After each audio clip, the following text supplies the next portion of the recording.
Welcome to Pete's Property Podcast, brought to you by Buyers and hosted by Pete Wargent, buyer's agent, finance and real estate expert, and all-round property guru, plus published author. Join Pete for 30 minutes as he chats all things property with a new guest each week. Learn practical tips from the movers and shakers in the property industry and well-known personalities sharing their property journeys.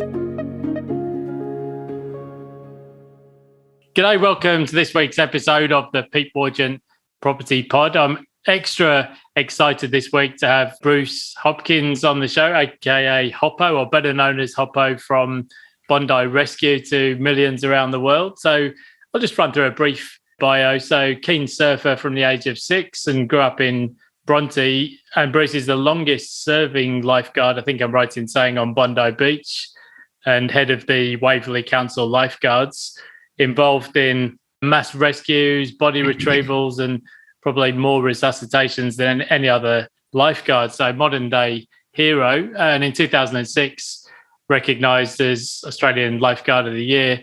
Most people tuning in would know Hoppo from being the head of Bondi's lifeguards on the global hit show Bondi Rescue, which has been going for at least 15 or 16 seasons. I'll have to check the numbers. But the most watched show on the Discovery Channel around the world, 6 Logies, about 1,000 nominations, and also a well-respected sportsman and competitor. So Australian surf life-saving titles, board paddling. And also these days, Bruce is well known as a very articulate speaker, got his own podcast and lots of philanthropic activities as well with Are You OK, McGrath Foundation, Ranwick Children's Hospital and the Rottnest Island Swim. So, and we'll just mention at the end, Bruce also has his own podcast these days, Life's a Beach, which is hugely popular, interviewing a range of guests about their lives and experience. Hoppo, thank you so much for coming on. It's an honour. Yeah, thanks for having me, Pete. Tell us a bit about your background. So you're originally from the eastern suburbs, I think I'm right in saying. Did you grow up in Bronte? And a couple of my best mates actually grew up at the bottom of Bronte Road, and it's obviously changed a bit over the years, hugely sought after real estate and part of the world these days. But what was life in Bronte back then, and what sort of role did your parents play and so on? Yeah, look, growing up at Bronte was great back in the day. It was family orientated. It was, we used to skateboard down from mum and dad's place to Bronte and with the boards under the arms and go for a surf. And I don't forget hanging on the back of the bus, coming back up the hill on your skateboard and, things you did as a kid then that you wouldn't get away with these days, and it was, a lot of places, your house, people just leave it open and people would come and visit. And it was quite a great era to grow up around, the beaches around Bronte and Bondi. Yeah, it's interesting, actually. When I first came to Australia, I originally stayed in the Shire, but the guys and the family I was staying with, I remember on the first day, I said, I'm just going to pop out, go up to the Westfield, go down to Cronulla Beach. I said, do you want to give me a key? And they were like, oh, we don't bother with keys. We don't lock up. And I was coming from Sheffield in England. That was completely amazing to me that people wouldn't even lock their houses up. And that's not even 30 years ago. Another thing that always strikes me when I hang out in the eastern suburbs, because I grew up in a city called Sheffield, the UK, which couldn't be any further away from the beach. It's probably the diametric centre of the United Kingdom. And then I see all these kids, like you mentioned, they leave school, grab a surfboard, go down the beach and just hang out. And I just think that's absolutely amazing to be able to do that. But I suppose when you're growing up, you don't really know, you don't know any different. You only know your own experience. And maybe you don't sort of appreciate that some of the stuff until you get older. But so you obviously ended up in the lifeguards at Waverley. How did you even get into the idea of becoming a lifeguard in the first place? Was that through your surfing exploits?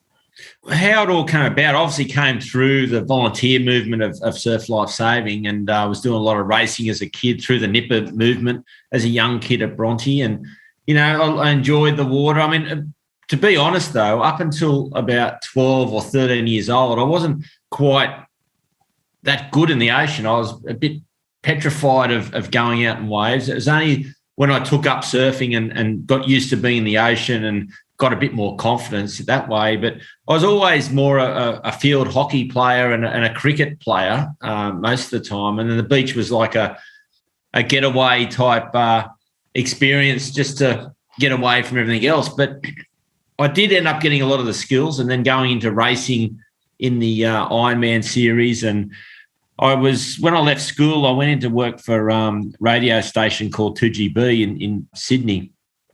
I did a bit of there for about 4 years, pretty much on the football team. I don't know if you remember back then, it was Peter Peters and Greg Hartley were the commentators for the football. And it was a great job, and I wanted to sort of go into that industry.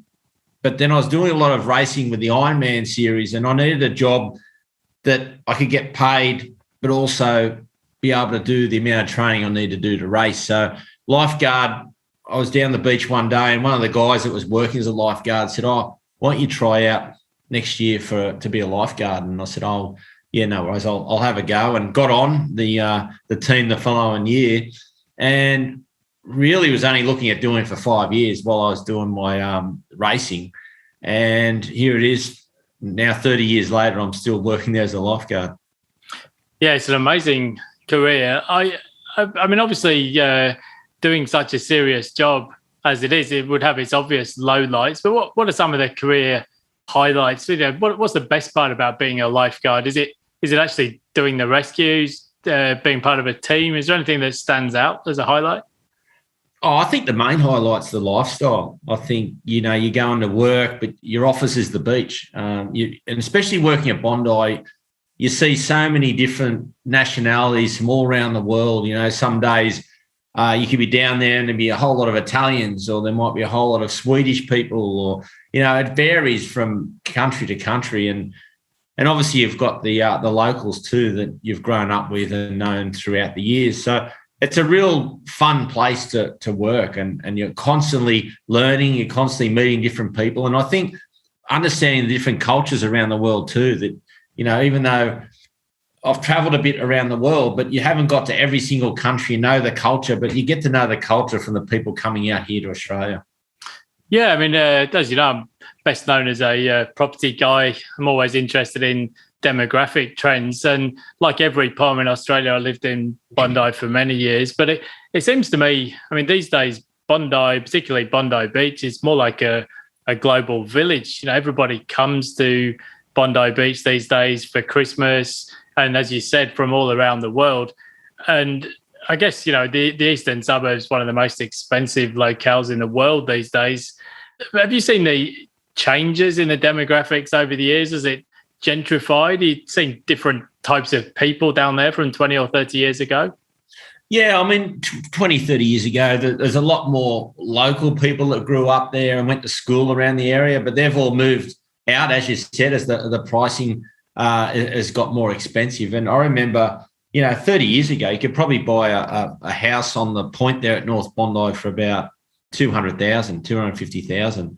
Now they're going for millions and millions and millions of dollars. So the prices have gone up, which has driven out a lot of the people that basically grew up around the area. You can sort of see that. And the hindsight, I guess, is a wonderful thing. And as I mentioned, a couple of friends who grew up in Bronte, and it's been a similar story down there. Now, if I've done my research correctly, I believe you've crossed over to the dark side and you live on the northern beaches of Sydney these days. It's funny because when I lived in the east myself, I was always a little bit disparaging, and I worked as a property buyer's agent in Sydney around 10 or 12 years ago. But most of the stuff that we did was in either the eastern suburbs at a push the lower North Shore and inner west, but never really went that far out, partly because I figured that the transport from the northern beaches to the city wasn't as good or wasn't as easy. But how do you find living on the north side? Is it as good, different? How do you actually get across town? Is the travelling okay? Oh, look, I was hesitant, but my wife is from England herself, and she moved out when she was about 20, early 20s. And her parents, I mean, her dad's English and her mum's Australian, and they lived up the northern beaches a fair bit when they moved back from England out to here. So she's got that northern beaches, and she moved to the east when I met her. But I've always lived in the eastern suburbs. But then the last 2 years, we've decided, with COVID, she runs a PR company, which obviously when COVID hit, all the events sort of ended pretty quick, and she's got a horse and a couple of horses up at Terry Hill. So it made sense to move closer up there. So I bit the bullet. I was unsure at the beginning to move up there, but since being up there, it's taken me back to how Bronte and the eastern suburbs was 20, 30 years ago. It's like people, not leaving their houses open, but they're a bit more relaxed about, people coming around, and they sort of say hello to everybody in the street. Whereas eastern suburbs these days, it's like everyone's head down and no one really speaks to anyone unless you really know them. Everyone's got their own little clique that they're in the eastern suburbs. Whereas I find the northern beaches is, especially up the top end, we're up sort of the Avalon, Bilgola side. So it really was refreshing actually when I moved up here that, I had to readjust myself to say hello to people in the street, because I was, becoming that typical eastern suburbs person where you just ignored everybody. Yeah. It's like Vaucluse or somewhere where you kind of look at the pavement as you walk past. I've got a couple of questions for you actually on being a lifeguard and leadership, and obviously some of the resilience that takes. Just one other random question. I read somewhere that you previously bought and owned an eatery in Bondi. I guess the reason I wanted to ask is when I first came to Australia as a young man, I guess I was 21 or something, I used to fantasize about running a chook shop down there because I thought it'd be a great business to get into. But I've always wondered what that's actually like. Is dealing with customers stressful, and is it a challenging thing to actually manage? Look, it's something I went into to do something on the side as I was still being a full-time lifeguard. Probably took on a bit too much, not realising how much work went into a cafe, and it was sort of like a cafe/wine bar. I think what people don't realise, a lot of people come through, and I thought this too, a lot of people come through Bondi, whether they're tourists or locals or people coming from the western suburbs. A busy day at Bondi, you get to anything from 30 to 40,000 people. And you think, well, that is great for business. But what I realised, a lot of them were backpackers who weren't really spending the money in places like, your restaurants and your cafes. So you really had to have a good base of local people to keep your business running. And it was something that was probably a little bit of a surprise to me. But it was a great learning curve, though, to learn about business and a different business.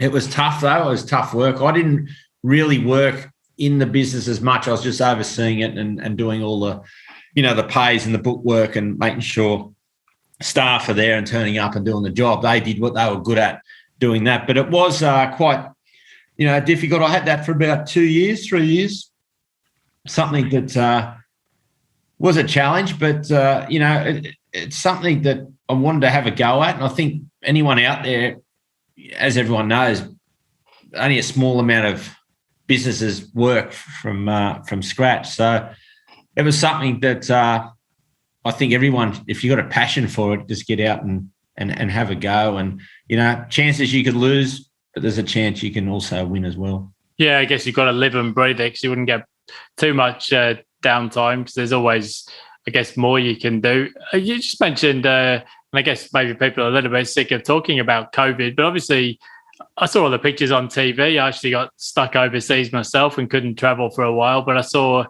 on ABC News and so on, beaches closed down because there was no way of tracking the numbers of people on the beaches. And as you said, on a busy day, you could get 40,000 down at Bondi Beach. But with all the rules and regulations being brought in, I guess this is basically unprecedented. And it was kind of eerie seeing the beaches, even in the warmer months, just not busy. But what was it like actually going through all the lockdowns and the restrictions in Sydney? Well, the original one when they came down, the New South Wales government, and this basically said the beach is being closed, and council had to then put up fencing along the promenade to actually physically keep people off the beach where it first hit. And there was no one on the beach or in the water for 5 weeks. I've never seen it in my career, but for that long period. But you'd have to go back to World War II where they barbed wired the beach and wouldn't let people in the water and on the sand. So It was a real eerie feeling. It was something that, a lot of people hadn't seen before. A lot of people were getting angry because they haven't experienced it and couldn't understand why they couldn't go in the water to do their swims and surf, and which technically was their exercise that, eventually everyone was allowed to do exercise. But eventually we worked a way to have surf and go and swim and go. So you go down, you walk on the beach, jump in, have a surf, have a swim, but then you got to leave. You can't stay sitting on the beach. Now that worked quite well. Still, it was something that was hard to manage, but we sort of got through it in some tough times. But the crowds, obviously when the international borders shut, it really dropped the crowds. I mean, the last 2 years, we've probably been down 50% on crowds to what we normally have. One thing was good, though, it didn't affect our job because we had to be there anyway, because there were people, even if there's only one person coming to the beach, we're still going to be there to make sure that they're okay. But, really crazy times with crowds. We haven't had the same crowds as we had for the last 2 years. Do you want to save on buyer's agent fees? You could save thousands with Buyers Buyers. As Australia's most extensive network of buyer's agents, we can lock in highly competitive prices. Plus, our national network of buyer's agents are some of the best in the business. So get the Buyers Buyers advantage and talk to us today. Call 1-800-975-051 or visit buyersbuyers.com.au. I guess anyone who watches the show would always be familiar on Bondi Rescue, and I guess Poms are some of the worst offenders, and often Irish backpackers have a few beers, decide they're going to go out in some big rip or massive surf and get themselves into trouble. I certainly noticed, been taking the kids down to Bondi a couple of times this year, and it has been a different crowd, nowhere near as many international tourists. I read somewhere that although the number of drownings across Australia, I mean, it's still relatively low given how many Australians have swimming pools and access to the beach. But there wasn't much of a change, I guess, in the number of drownings, despite the absence of international tourists. Is there anything you can read into that? I know that a lot of the stats show that alcohol use actually went up because of the restrictions and the lockdowns. But does it suggest that even some Aussies probably need to still focus on water safety, or anything else you can read into it? Yeah, definitely. I mean, with Bondi Rescue, what people don't realise is probably 65% of our rescues are living in Australia or Australian-born. It's just that they've migrated here from around the world, but they're actually living here. And when we rescue them, that looks like they potentially could be a tourist. So in reality, there's probably 65% of the rescues are people that are living in Australia. And as you said, the stats are showing that we've had no international tourists for 2 years, but the drownings are going up. So when you look at it, I would even say that 80% of people would really struggle to swim one lap of the swimming pool. At school, we used to have to go to the pool and learn, jump in with your clothes on, learn to float. We used to learn all those survival skills before then going, even though I could swim at the time. But a lot of people it was in the 80s when a lot of the New Zealanders were coming over to Australia. Now, they weren't real great swimmers and they had to learn how to float. So some of them couldn't swim, but they had to learn to float to survive in the water. And that's something we've been doing now, is float to survive. The main survival skill is to float. Most people in rips will pull you along. If you go with it, 90% will potentially just put you onto the sandbank to stand up, or the waves will wash you back to shore. The problem is people try and swim, and the first thing you want to do when you want to swim is swim straight back to shore, straight back to where you came from, which is 100% of the time is back into the rip. Yeah, I mean, I can remember when I was in my early 20s, I went on a sort of a coast holiday with a couple of good mates from Waverley Cricket Club in Sydney. We went up to Noosa, and the guys are always weird. They'd lived by the beach their whole lives. One of them was a let's go surfing. And I remember getting caught in a rip at Noosa main beach, and first instinct was to swim like hell back to the back to the coast. But the thing is, you don't know what you don't know, and obviously, as you said, a lot of people even in Australia, don't grow up near the beach, so it wouldn't necessarily be familiar to them. And I guess it doesn't come naturally to you to stay calm when you're being pulled around by some pretty brutal waves. So I guess on the show, one of the reasons it's been so popular, Bondi Rescue, is, I mean, it shows some of the fun aspects of the job, and often quite jovial, good bunch of people that you work with. But obviously on the other side, it's a very serious job at times, and you must have some stress or mental challenges. Loads of rescues on a busy day. Sometimes we've seen resuscitations and even drownings. I mean, how do you actually deal with some of the stress that goes with it? It must take some toughness or resilience. Oh, it definitely takes resilience and toughness. It's something that, a lot of people probably don't realise. They see a lot of people relate us to, if you're old enough these days, it's MASH, the TV show. MASH was, they used to joke around, have fun, but when, the helicopters came in with the patients from the war, it was all serious. So I suppose we're very similar, and the way we get around the pressure of the job is being fun and giving a bit of cheek and bagging each other, sort of maybe levels that out. But it is quite traumatizing for lifeguards when you do get a resuscitation or a drowning where, they don't make it. Even if they do make it, it still takes a lot of stress mentally. We get a lot of suicides as well because we cover the gap. Body retrievals, and they're never pleasant either. And you don't always, just because you jump off a cliff doesn't mean you die instantly. You might have multiple injuries, but we've still got to go and deal with that, and potentially that is die in your arm. So it's quite stressful. And we come up with a plan though that we've always trained physically our bodies to go out and do a rescue, but now we've also got Dr. David Sett on board, who trains us mentally to prepare for when we're going to get, a drowning or a suicide. And so mentally we're preparing for that is definitely going to happen at some stage in your lifeguard career. So you're prepared for when it does happen, because what a lot of people don't realise is when someone dies at the beach, the family come down after that grieving, and then you become a part of the grieving process of this family that you don't even know.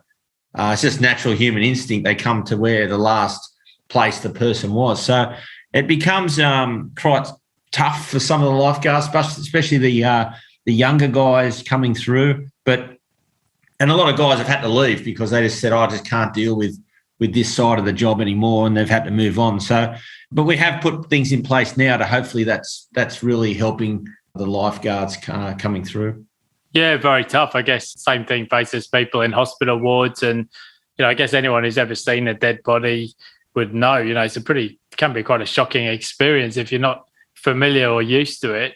Now, you mentioned you played a bit of sport, and I always found when I played cricket and so on, I was always quite happy to be a vice captain, but never really that keen on being a leader. And it was the same when I worked in the corporate world. I was never really that keen on managing other people. Now, you've had to lead a large team of lifeguards. So do you have any sort of leadership tips or strategies to share with us? Because I guess it must be quite difficult to manage. You sometimes got youngsters, you've got loads of different characters and egos. And I suppose despite Bondi Rescue making you somewhat famous, it's still in the end a kind of a customer-facing role. So how do you go about leading such a large team? Yeah. To me, the leadership, and it is tough because you have got egos and you've got jealousy. A TV show in a workplace can breed a fair bit of jealousy too amongst people, because certain people will have a different character and a personality that people like more, and that upsets some people that they're not the flavour of the month either. So you've got to manage.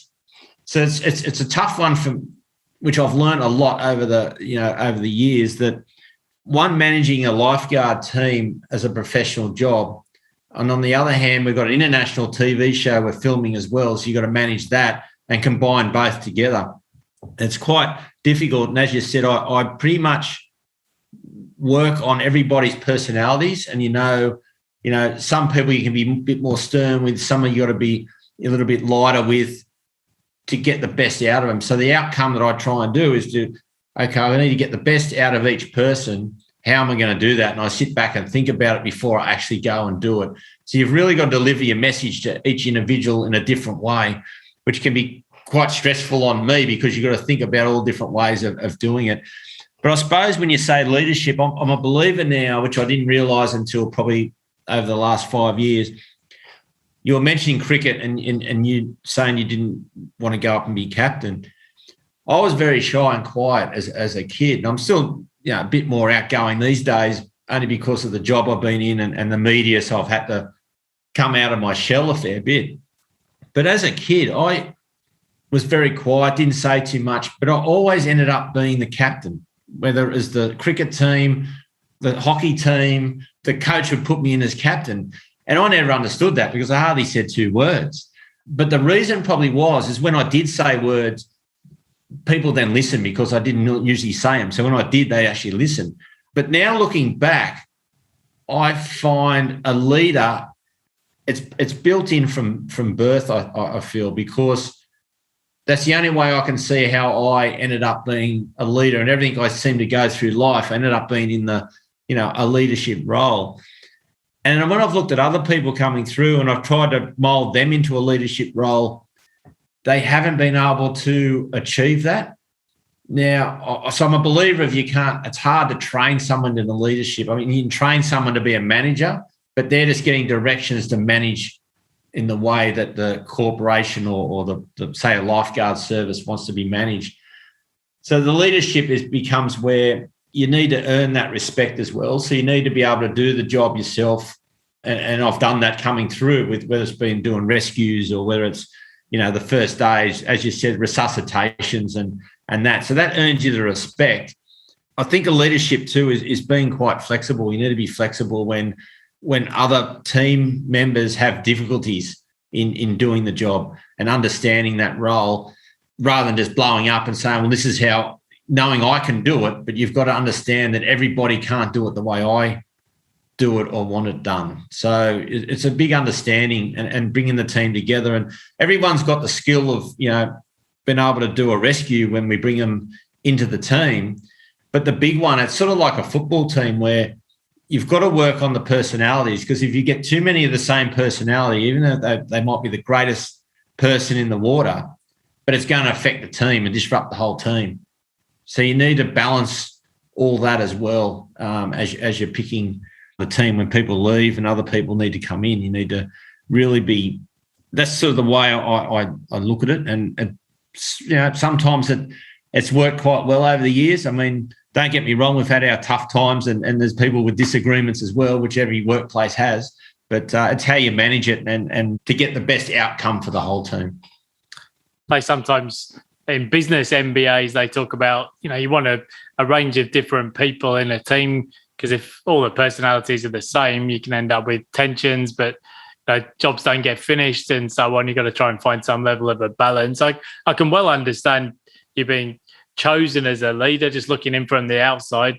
As you said, when you might be a man of relatively fewer words, but when you do speak, you do command a lot of respect. And sometimes when you've got to give people a tough word, you're not shy of doing it. So to some degree, I guess, the leadership skills were innate or something you just had inside you.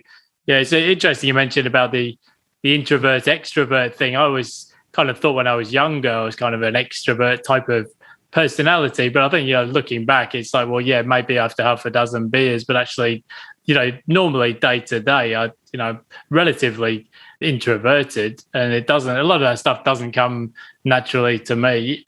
Now obviously you're a hugely fit individual doing things like board paddle competitions and the Rottnest Island swim, which as a POM, I just look at that and think that one can go straight through to the keeper with the sharks out there. But do you find that, does any of it get harder as you get older? Because these days I play a game of touch football and I feel like I've run a marathon the next day. But does it get any tougher? And how long do people normally go on working as a lifeguard for?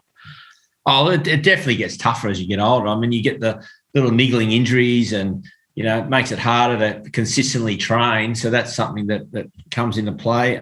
And as you get older too, you're more aware of things that can go wrong. So, you might have a day with big waves and everyone's going out the point to catch waves on the rescue board. And, you know, the younger guy, when you're young, you think nothing's ever going to happen to you. But when you're older, you think, but if I come off, my shoulder might go on me. Or, you know, you start thinking of these other crazy things that, you know, that puts that little bit of doubt in your mind. And, yeah, so definitely does get harder. I mean, I'm 53 now, so pretty much still doing as much as I can do. I do a lot of ocean ski paddling now, which is still fun and keeps me fit. But being a lifeguard, well, look, as long as you're passing the test each year, there's a couple of different fitness tests you do throughout the year. As long as you're passing that, you know, you can go on to your 65. I mean, Harry H that we had there retired at 65. I mean, he got through to the end. It was a bit of a struggle towards the end, but he did enough to get through. And, you know, it's something that, you know, you're only as good as your body holding up, you know. So if you get a serious injury, potentially that would probably end your lifeguard career, because you're not going to be able to do the training or keep the fitness up in that way. And unfortunate thing about lifeguards is as you get older, there's nowhere really to go. I mean, my position is pretty good because 70% of the time I'm overseeing the guys and then also doing a lot of the office back end stuff. So only on the beach 30% of the time. So, but if you're on the beach 100% of the time and your body's not right, it's a really a tough gig. And there's nothing at the moment where they can move into another area of being a lifeguard. And what we've found is you could lose all that experience, 30 years, 40 years experience. Whereas if you could have them in another area, a training area or a mentoring type role, you don't lose that experience and they can mentor the younger ones. But at this stage, there's nothing. It's pretty much if you can't do the job on the beach, you pretty much have to move on. Yes, and I mentioned earlier on that these days you also, in addition to the lifeguarding and TV show and all the other stuff that you do in the media, you've got a massively popular podcast, Life's a Beach, and you have a great array of guests on there. So are you still curious about life and learning more from the great guests that you have on? And if people want to check out that podcast, where should they go to find out more? Well, they can go on the website, lifesabeach.co. That's got all the info there, or you can get it anywhere you get your podcasts. You can search for Life's a Beach. It's on pretty much every platform that you can get podcasts. All the years of being a lifeguard and rescuing people at the beach, it's sort of life's a beach, life's a bitch. It's like everybody, doesn't matter whether you're famous or whether you're a top sportsman or you're just a punter that gets around each day doing whatever you do.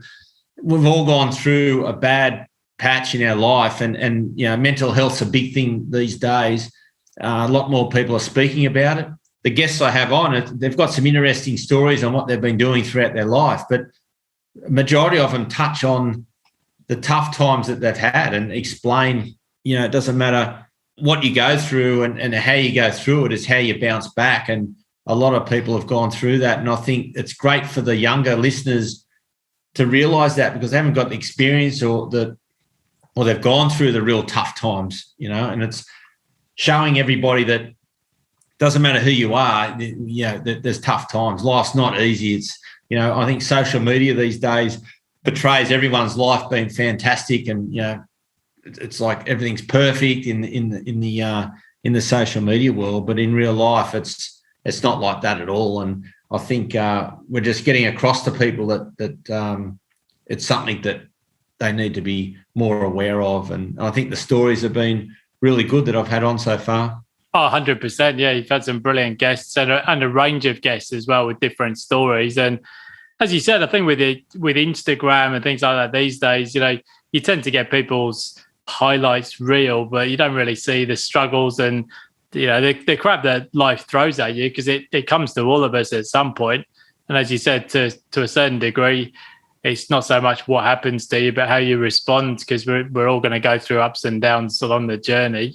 Hoppo, I could talk to you all day about Bondi Beach, but I should let you get on to more important work. I think I speak on behalf of all Aussies, especially those of us with young kids, that we're extremely grateful to have guys and lifeguards such as yourselves patrolling the beaches, and truly modern day heroes looking out for us. Certainly my kids are a bit more water wise than I was, being young Aussies, but it's fantastic to know that they know to swim between the flags and there's people looking out for them. So thank you so much for joining us on the Property Pod, and hopefully catch you down at Bondi Beach sometime soon. No, thanks for having me, Pete. It's great what you're doing, and a lot of people out there. It's great to see them coming to the beach and learning water safety, and that's another thing I'm trying to do is push the water safety messaging, and also through the podcast as well. So yeah, thanks for having me, mate. Champion, thanks very much. Cheers, Hoppo. Thanks for listening to Pete's Property Podcast, powered by Buyers. Don't forget to subscribe and join us next time as Pete chats all things property with a new guest. And just a reminder that the information provided in this podcast is general advice only and doesn't take into account your personal financial situation or needs. You should always consult a licensed professional to discuss your individual personal circumstances.